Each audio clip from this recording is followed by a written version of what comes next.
doctor Juan José García Miranda, hijo de maestros rurales, agricultor, antropólogo por la Universidad Nacional San Cristóbal de Huamanga, autor de los libros Santiago Apóstol en el Imaginario Andino Mesoamericano 2016 y La Racionalidad en la Cosmovisión Andina 1996.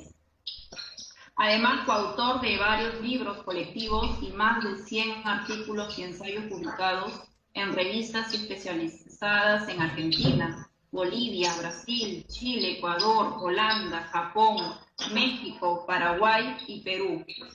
Fue docente en la Universidad Nacional San Cristóbal de Huamanga, Pontificia Universidad Católica del Perú, Universidad Nacional del Centro del Perú y Universidad Peruana Los Andes.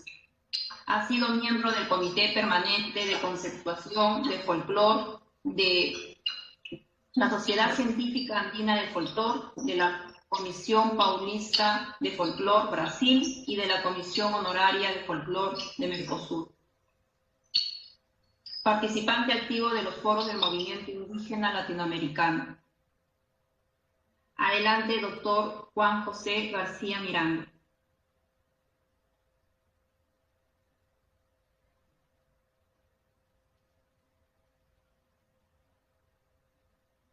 Sí, encienda su micro, por favor. Su micro está apagado.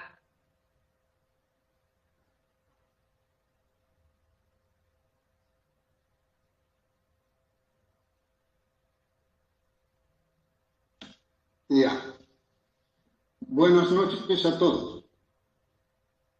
Agradezco la invitación, especialmente cuando se trata de hacer un homenaje a un distinguido jurista huancaveliano que elaboró en la Corte Superior como vocal, como juez, fue el presidente del Distrito Judicial de Junín, y quien impulsó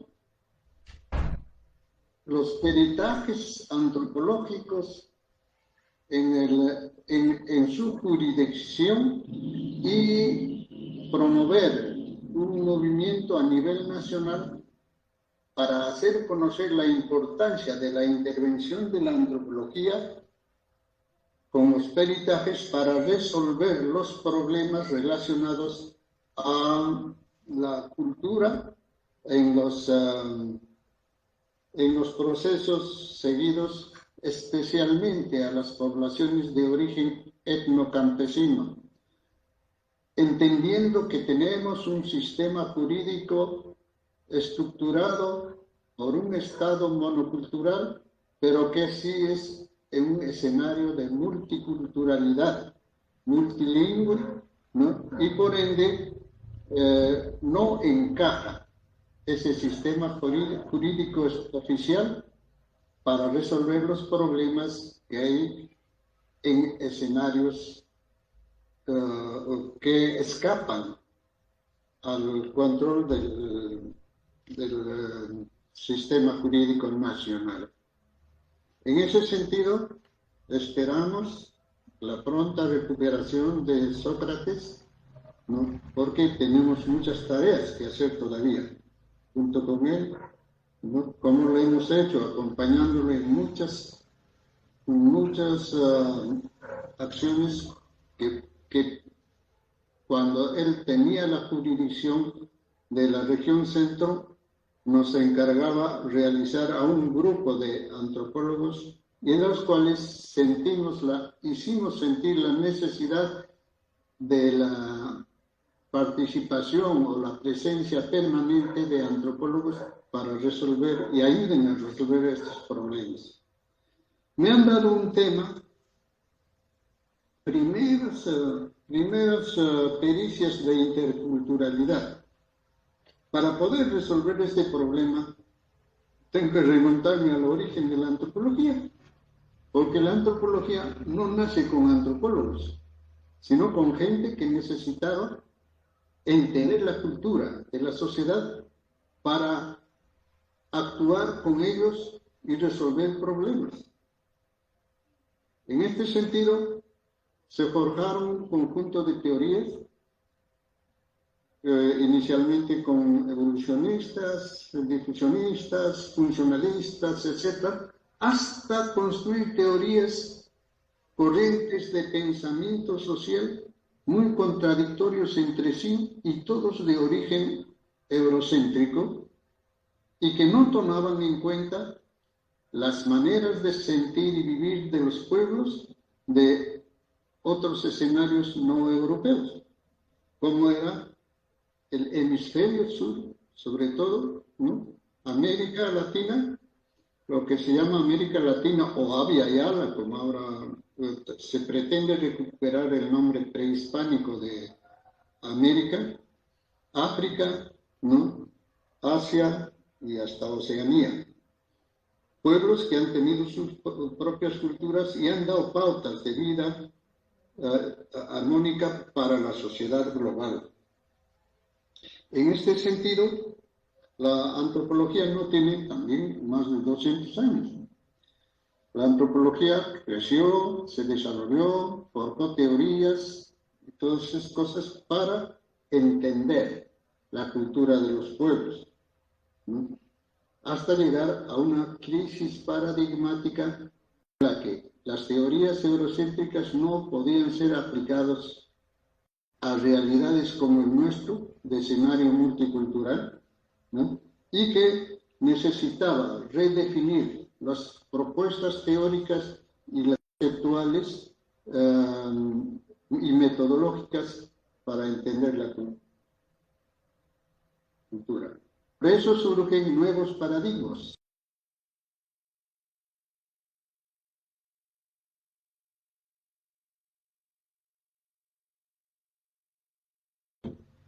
La cosmovisión en escenario de cosmovivencia, porque para entender la cosmogonía, la cosmopercepción y la cosmovisión de cada pueblo, hay que vivenciar esa cosmovisión.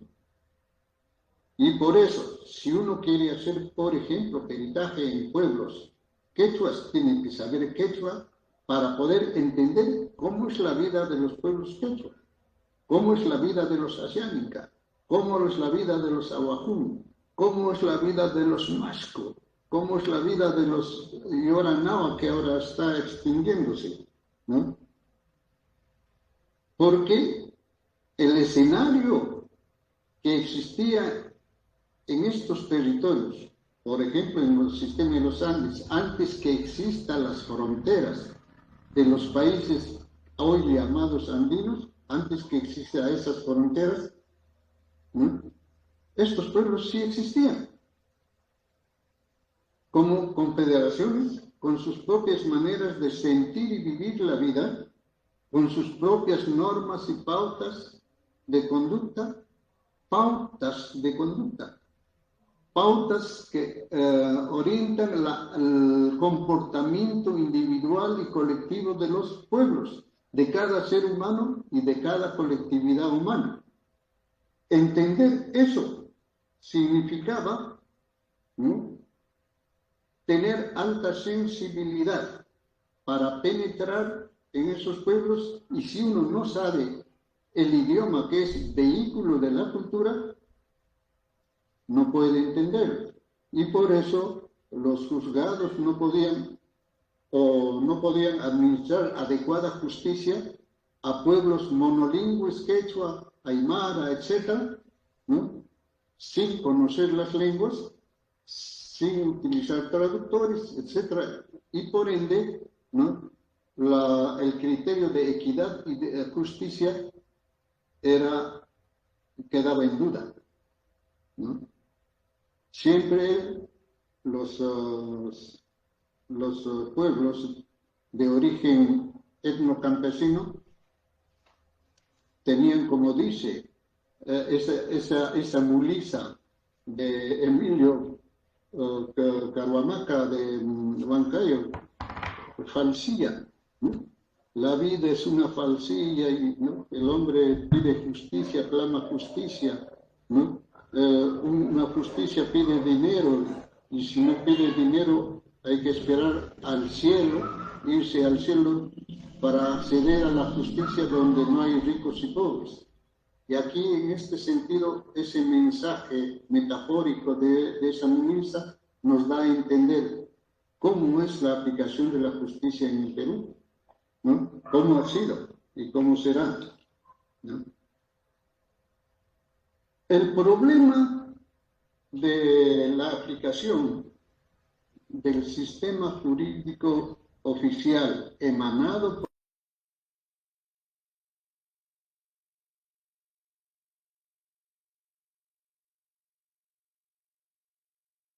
por, inclusive en la colonia, cuando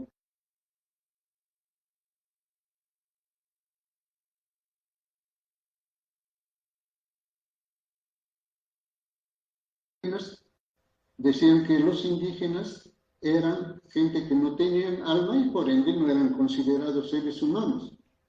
Y eso es lo que luchaban ellos. Se podría remontar los orígenes a los tiempos. Por eso yo puedo decir que Felipe Guamán Poma de Ayala era uno de los iniciadores del peritaje. Describe la necesidad de un nuevo gobierno, ¿no?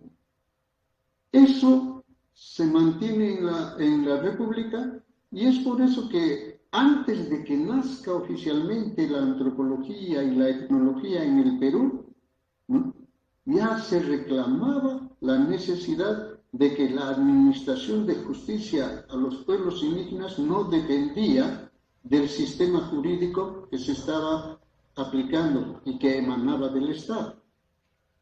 Uno de esos estudios importantes es el que plantea Magdaleno Chira en su libro de 1934, este creador de la Universidad Indígena Autodidacta Perú, ¿no? Él decía que para administrar justicia en el Perú hay que basarnos en sus usos y costumbres y no las leyes nuestras, porque la ley que viene del Estado no sirve para aplicar justicia. Y es por eso que él dice, hay que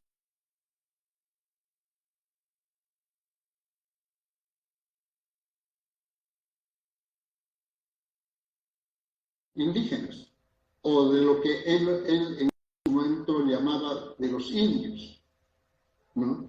Los indios tienen otra cultura, otra manera de ser, y hay necesidad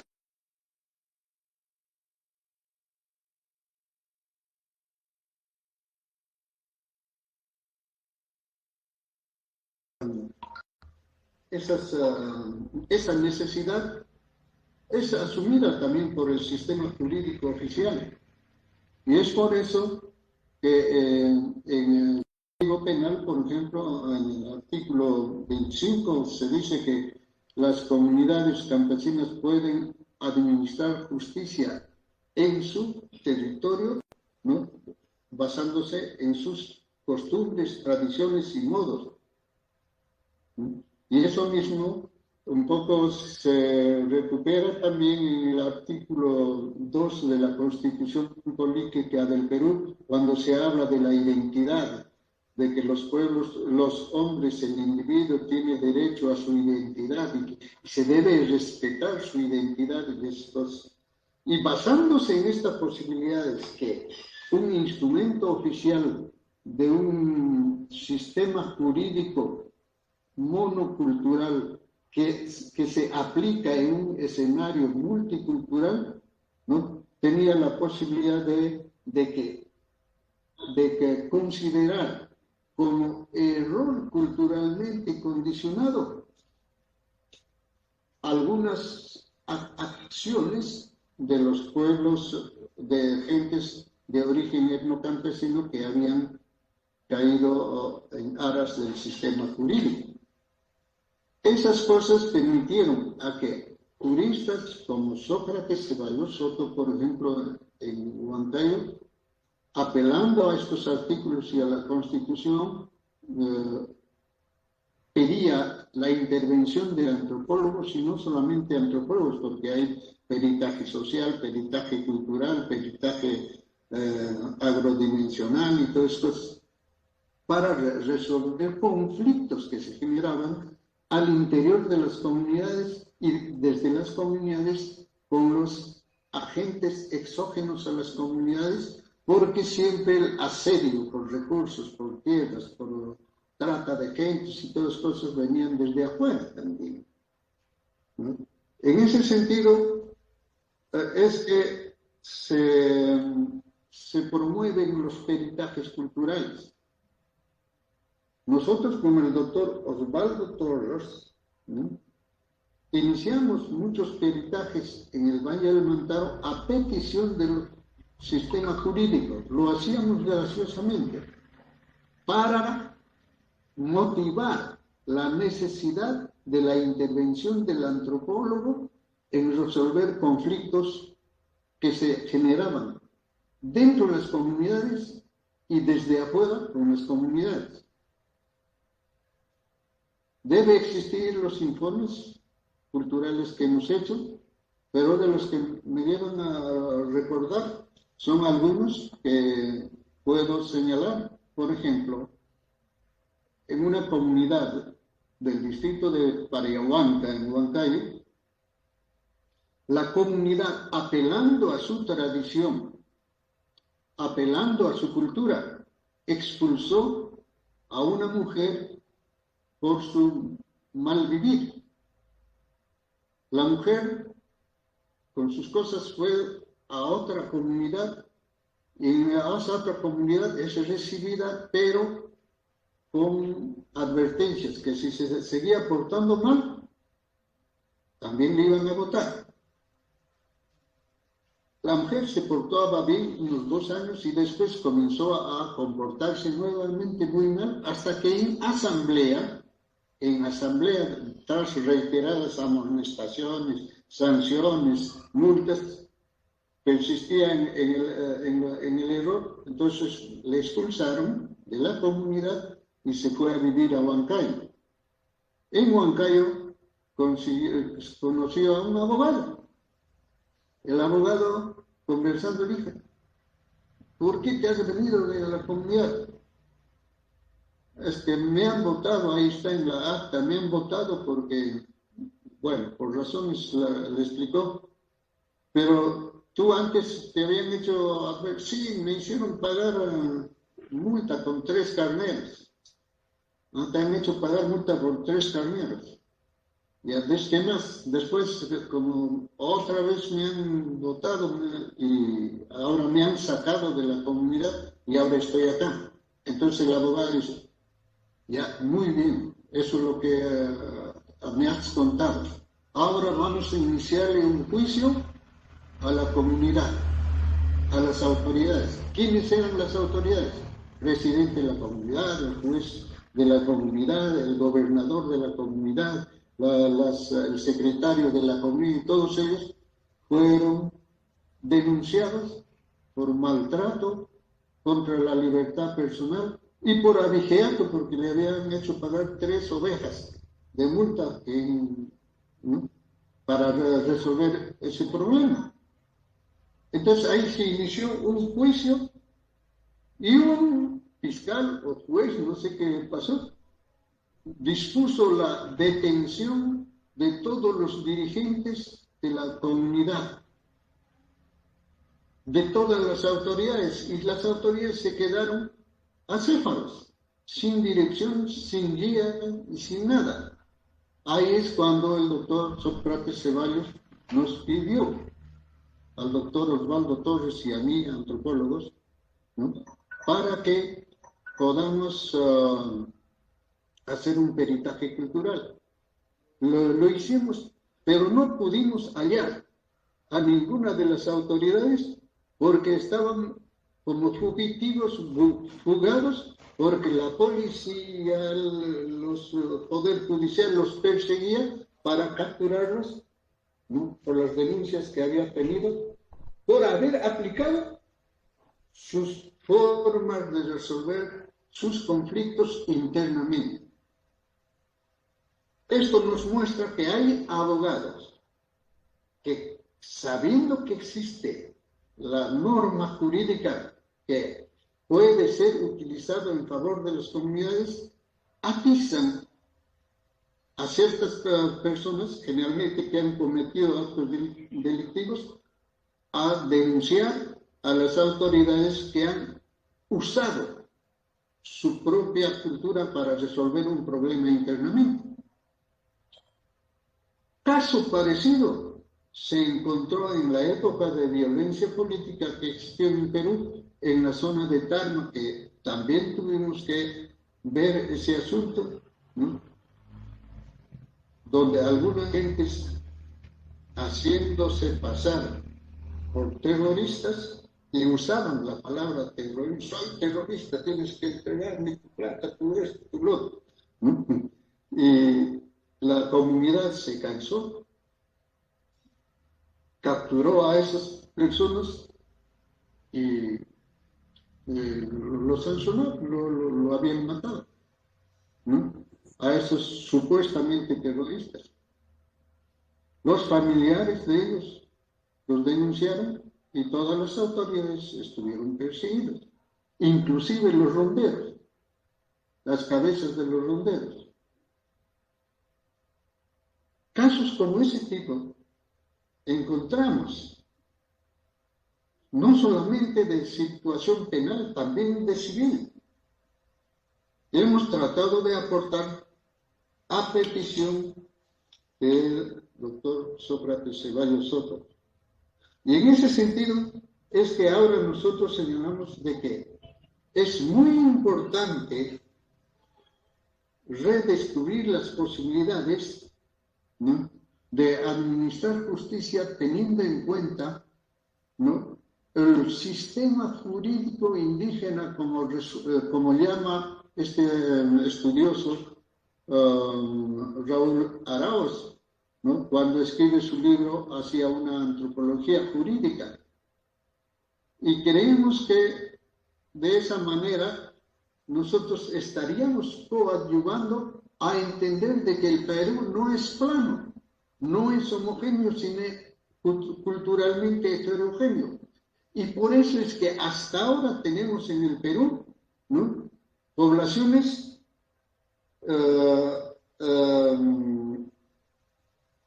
no contactadas, en contacto inicial, semicontactados, en proceso de integración a la llamada sociedad nacional, ¿no?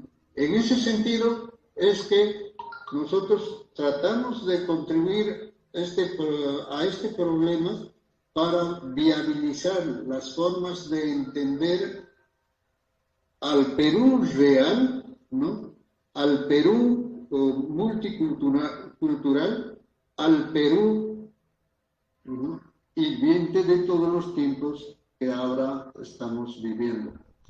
Esas serían mis palabras iniciales. Si hay alguna pregunta, aclaración, o estoy llano a responderlo. Muchas gracias.